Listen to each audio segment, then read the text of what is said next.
As Karen's scowl darkened our backyard BBQ, I never imagined her next move would unleash a war for the soul of our neighborhood. It was a balmy Saturday morning, the sun beaming bright as laughter, and the smell of burgers wafted through the air from my backyard, where my family gathered for our semi-annual reunion. As I flipped the burgers on the grill, I caught sight of Karen, the HOA president, prefaced by her unyielding authority and scornful demeanor, peering over the fence with an expression that could sour milk. Her hands were planted firmly on her hips, her thick blonde hair catching the sunlight, accentuating her bitter features like a stubborn cloud blocking the sun. My heart sank. The big brass brassiere of the HOA was about to drop. Little did I know, those innocent gatherings would soon turn into a battlefield. I turned my back to her and forced myself to focus on the sizzling burgers, desperately hoping she would vanish like a bad dream. But there she was, an undeterred specter of disapproval, surveying my yard as if she were some sort of divine enforcer, ready to unleash her wrath upon all that dared to cross her path of so-called propriety. I could feel her scrutinizing every detail, from the children playing tag under the oak tree to the colorful streamers we'd hung for festive vibes. Why did she care about our joy? You call this a family gathering? Karen's voice pierced through the jovial atmosphere like a serrated knife, filled with disdain and judgment. My cousin Lucas, a sprightly 6-year-old, tripped and fell, laughter mingling with his tears, yet I felt the atmosphere around us shift ominously with her mere presence. It was as if an unseen alarm went off, signaling the threat of a war we were ill-prepared to fight. What had been an embrace of warmth and love now bore the chill of her unwelcome scrutiny. "Excuse me, Karen. This is a private event," I replied, my patience thinning as I turned to face her. I watched her lips form a disapproving line, and the air grew heavy with dissatisfaction. "It's loud and disruptive. You should be aware of the HOA rules regarding noise levels on the weekends," she retorted, her tone dripping with an air of self-importance that grated on every nerve I had. I felt my heart quicken. These rules she held so dear had no bearing on my family's right to gather and celebrate one another. This was our refuge, a space free from the constant surveillance of the HOA. But Karen didn't see it that way. She was not only my neighbor, she was a self-appointed guardian of this perfect community, and she wouldn't rest until she imposed her rigid ideals upon every household. "Why don't you come join us instead of complaining?" I shot back a desperate attempt to reframe our encounter, but she remained unmoved. Her discontented eyes scanned the patio, noting our plates piled high with food, the overly excited squeals of my nephews as they ran around. Those simple delights appeared to fuel her disdain rather than soften her heart. I could see the gears turning in her mind, plotting her next move, and it terrified me. "Just you wait," she said, tucking her hair behind her ears like a schoolmarm about to chastise misbehaving children. "This gathering does not meet our standards, and I won't let you off so easy. Not after the last incident with your dog. And now this." With a haughty flip of her wrist, she turned abruptly and strutted back to her domain, as if she were dismissing a court dwarf rather than delivering an ultimatum to my family. The sudden quiet felt oppressive, the laughter extinguished, as if someone had pulled a plug on our joy. I exchanged anxious glances with my family, unsure if I was more devastated or infuriated. Karen would waste no time seizing the opportunity to rain on our parade. I could almost hear the gears of her mind turning, how she'd meticulously draft a complaint littered with accusations aiming to dismantle the essence of what defined us as a family. Thoughts of her behind-the-scenes maneuvering, plotting over tea with her fellow HOA members, left me with the taste of bitterness when I should have been savoring cream soda and my uncle's terrible barbecue sauce. Where had this woman found the resolve to dictate how we lived our lives? Her very essence seemed designed to stifle freedom and joy. She took pleasure in cruelty, flourished in control. I sighed, feeling the shoulders of my family slump around me, and it dawned on me that the battle ahead wouldn't just be over noise or gatherings. It was about standing up for our right to exist with joy, to love freely, and to celebrate each other without an ever-watchful eye looking down. With a stern determination boiling within me, I resolved then and there to defend our family, our home. I wasn't ready to yield to Karen and her self-righteous army, no matter the cost. This was our life, our happiness, and no chunk of blonde hair with entitlement would take it away. Just 2 days later, as the sun hung low in the sky, casting a warm orange glow over my living room, I received my first written complaint from the HOA. The envelope bore the familiar emblem of the association, a little house shadowed by a tree, emblazoned with the HOA's pompous motto, "Where our standards are your standards." I ripped it open, anticipation mingling with dread. and unfolded the single sheet of paper penned in Karen's scratchy handwriting. Her elegant cursive twisted into accusations, almost mocking me as I read, "Noise complaints, too many cars in the driveway, children running amok." My chest tightened as disbelief collided with anger. How could she deem our family's love and laughter a nuisance, under her sharp, watchful gaze? I skimmed through the letter again, each word cutting deeper than the last. The way she described my family gatherings felt like a personal affront, as if she were poking at our happiness with a sharp stick of disdain. The images of my children's joyful chaos flashed through my mind, the sound of their unrestrained giggles, the sight of them flinging candy at their grandparents, and the smell of sizzling burgers mingling with the scent of summer grass. It all blurred into painful clarity beneath Karen's relentless scrutiny. How had our joyful celebrations turned into her opportunity to wield power? Taking a deep breath, I sat down at my cluttered kitchen table, the paper weight of Karen's complaint feeling heavier than the weight of 1,000 boulders. My fingers trembled as I reached for a pen, poised to compose a polite response. "Dear HOA Board," I began. But a knot pooled in my stomach as frustration seethed beneath my calm facade.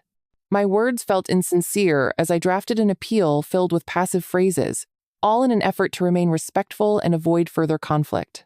But deep down, my anger whispered that Karen's entitlement had gone too far. With each crossout, I could feel my patience wearing thin as the ink blotted my carefully constructed sentences. Would this woman really stand by her complaints, ignoring the essence of community? I imagined Karen sitting at her kitchen table, sipping herbal tea while she ruthlessly slashed through my happiness with a fountain pen, the way she sketched her demands out like an architect crafting plans to build a prison rather than a vibrant neighborhood. What joy could come from living so rigidly, locked away under a golden rule of fear? I finally pushed the neatly folded letter away from me, frustration bubbling over as I replayed Karen's smug expression in my mind. Her broad, unyielding stance as she surveyed our festivities, her dark eyes glinting with disdain, almost like she derived pleasure from our pain. The way she wrapped herself in her self-imposed authority felt like a tragedy unfolding, yet here I was, unwittingly cast as the villain in her narrative of family gathering becoming a crime. Once I closed my eyes, I was back in our backyard, laughter ringing in my ears, as memories of my cousins and aunts swirled together like a movie reel, trying to break free of the projector's confines. What would it mean for them to show up for the next reunion, only to find ourselves silenced by Karen's complaints? Would our laughter still hang in the air like a soft melody, or would it be drowned by sharp reprimands? The thought made my heart ache. Why should our happiness ever be compromised because of one bitter woman? In that moment, I resolved to challenge her. I would not let Karen's judgments govern the love that filled my home. If she wanted to play the game of HOA politics, I would be ready to take the field alongside my family. As much as I relished polite correspondence, there was a burning fire inside me that wanted to unleash unfiltered words. How dare she declare a war on joy? The crude reality was that beneath her thin veneer of control lay a soulless battle cry aimed at dismantling our family spirit. As dusk settled outside, draping the neighborhood in soft shadows, I immediately thought to gather support. I wanted my neighbors to see the human side of our gatherings, the laughter and connection we nurtured over years. I wanted to set aside Karen's written complaint, to show her that we were more than mere subjects under an HOA rulebook.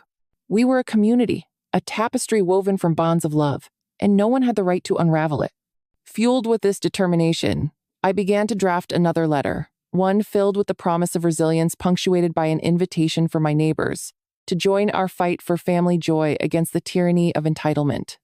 Perhaps it was time for me to reclaim not just my heart but my home. The following week, I organized a family barbecue to mend the rift between laughter and lament. I meticulously planned every detail, aspiring to utilize our safe space while avoiding inciting Karen's wrath.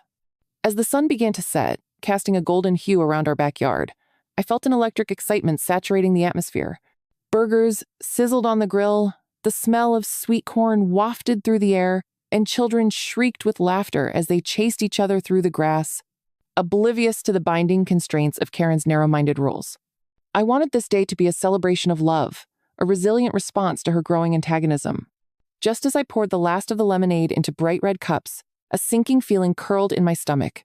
I caught sight of a black and white police cruiser rolling down our street, and my heart skipped a beat. The cheerful chatter from my loved ones dulled, replaced by an ominous tension that crept beneath the surface. Karen's shadow loomed larger than life as her face flashed through my mind, the smug, vindictive smirk that always seemed to herald trouble. I steadied my breaths, I refused to let her succeed again. A sudden screech echoed through the air, drowning out the sound of my children's laughter. With my heart racing, I turned to see 2 police officers approaching my yard. The official chatter created a stark contrast to our vibrant gathering. One of them knocked at the gate and looked official, betraying no familiarity. My stomach dropped, twisting into knots, as Karen materialized behind them, her figure imposing against the backdrop of our sun-kissed evening. My disbelief burned hot in my chest. How could she stoop so low? "Evening, folks," the taller officer greeted before nodding toward me. "We've received a noise complaint about an unauthorized gathering. Do you have the proper permits?" The words sliced through me like glass, leaving me momentarily speechless. I felt my family's eyes on me, confusion and embarrassment settling in, as their happy faces momentarily flickered under the weight of this accusation. Karen's malicious grin intertwined with the chaos that had erupted from her carefully plotted plan. I glanced toward Karen, seeking clarity in her steely gaze, but found only triumph. It was as if she thrived on our grief, relishing the moment she could shatter our joy. "Permit?" I echoed incredulously, my voice trembling. "This is a family gathering, officer. We're just sharing some love and laughter." Laughter. My beloved family's laughter now felt like the bitter echoes of a distant paradise, tainted by Karen's intervention. The thought made my heart ache, and yet I clenched my jaw, grounding myself in a fierce determination to push back. "Family gatherings require permits?" one of the officers asked, his brow furrowed.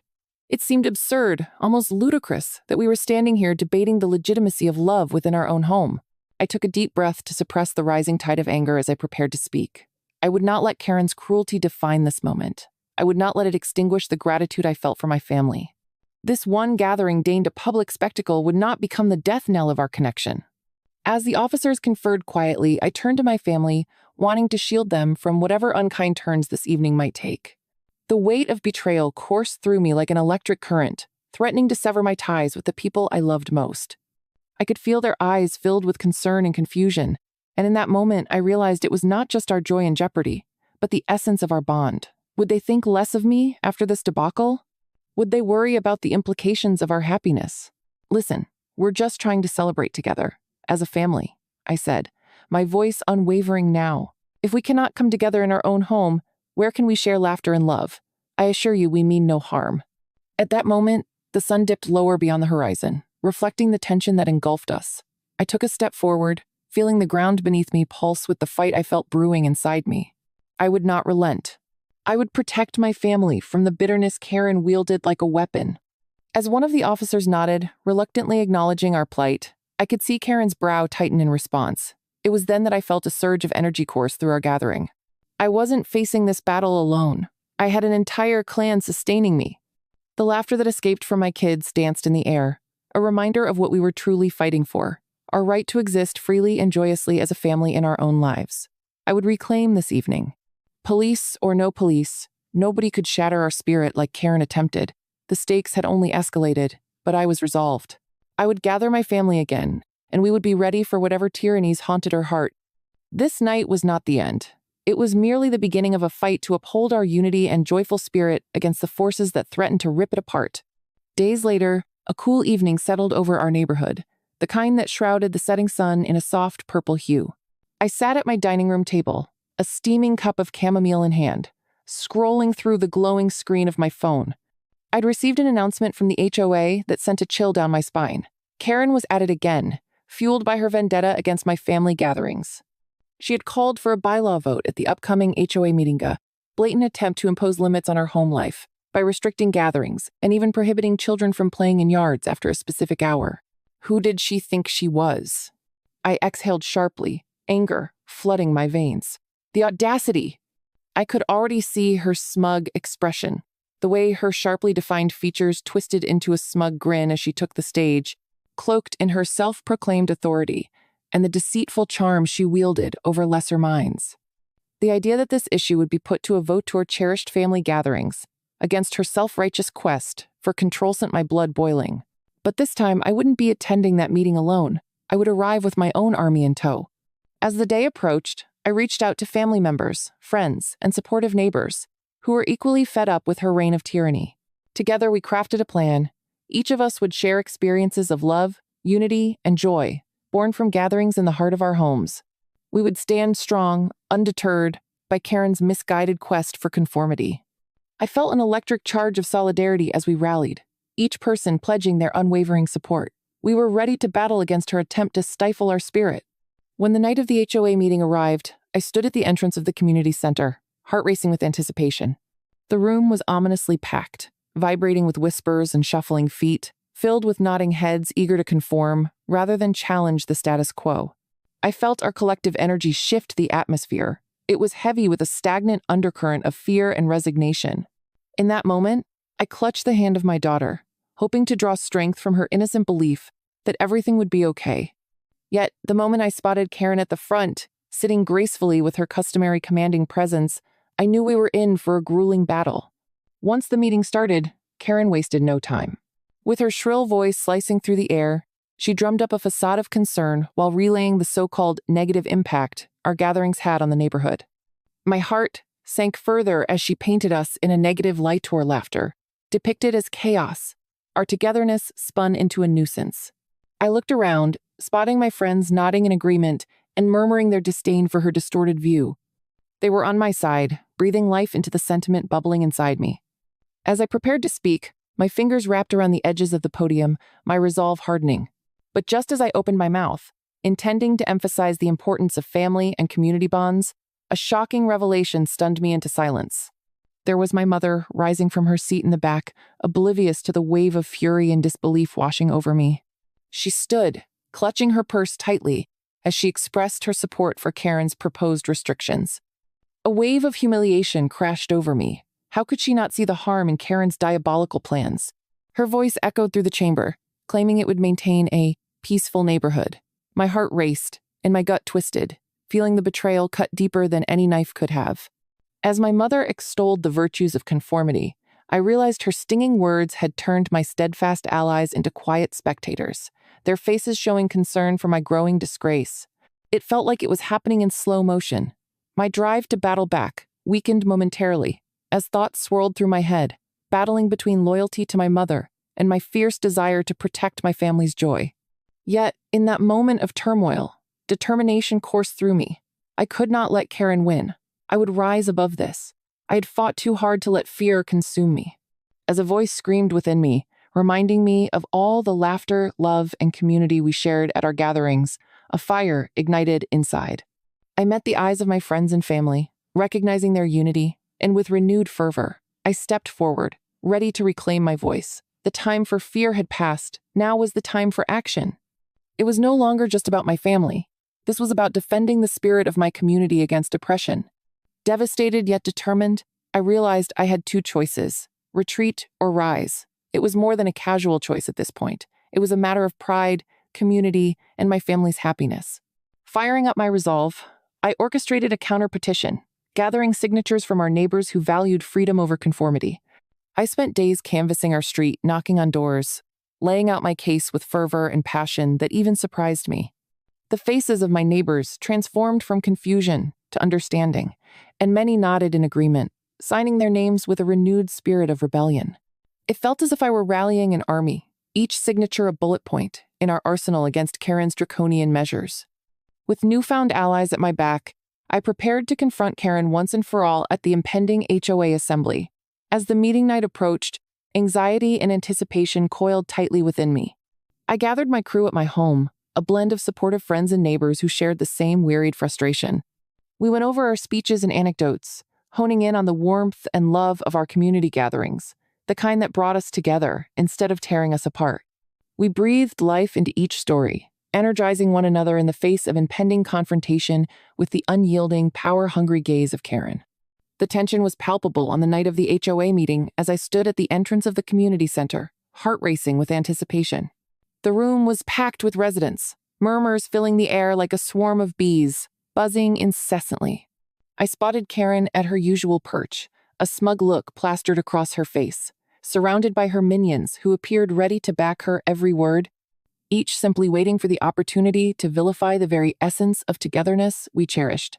They thought we were a threat, a chaotic force in their neatly manicured lives, but they had no clue about the heart that pulsed brightly within our community, fueling the friendships and laughter we embraced. When the meeting began, Karen wasted no time, launching into a rehearsed tirade, her voice grating against the calmness of the room.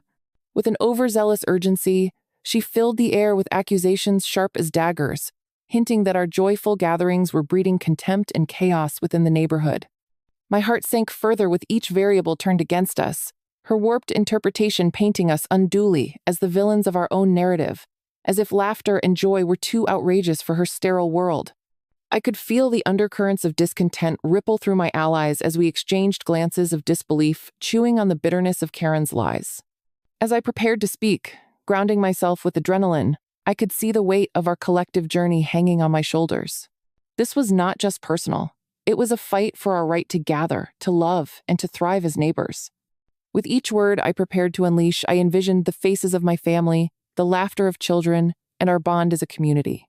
I stepped to the podium, ready to speak, but just as I opened my mouth, a shocking revelation stunned me into silence. My own mother stood at the back, her voice booming, oblivious to the wave of fury washing over me. She had come to express her misguided support for Karen's proposed restrictions, blissfully unaware of the impact her words could wield against her own child. A wave of humiliation crashed over me as I listened to her voice, a painful contradiction to everything I believed in. How could she not see that supporting Karen was like signing away our family, our love? In that agonizing moment, I felt the ground beneath me tremble as tired faces turned my way, friends and neighbors, unsure how to respond, their expressions taut with concern for the melodrama now unfolding. I grappled with feelings of betrayal, my heart racing as I tried to decipher my mother's misguided loyalty, wondering if this would crush the fragile coalition I had fought so hard to build. Yet amidst the chaos and confusion, a glimmer of determination ignited within me. I would not let this be the end. I could either let the panic envelop me, breaking down in defeat, or I could step onto the battlefield even more fervently than before. A fire ignited in my belly as I thought about our gatherings, the holidays when laughter rang true, the innocent delight of children playing without fear, and the sense of community that flourished in our shared backyard. I felt a shift within myself. It was time to reclaim my voice and fight back. I squared my shoulders, found the eyes of my devoted friends, and with renewed fervor, I called for a resolution.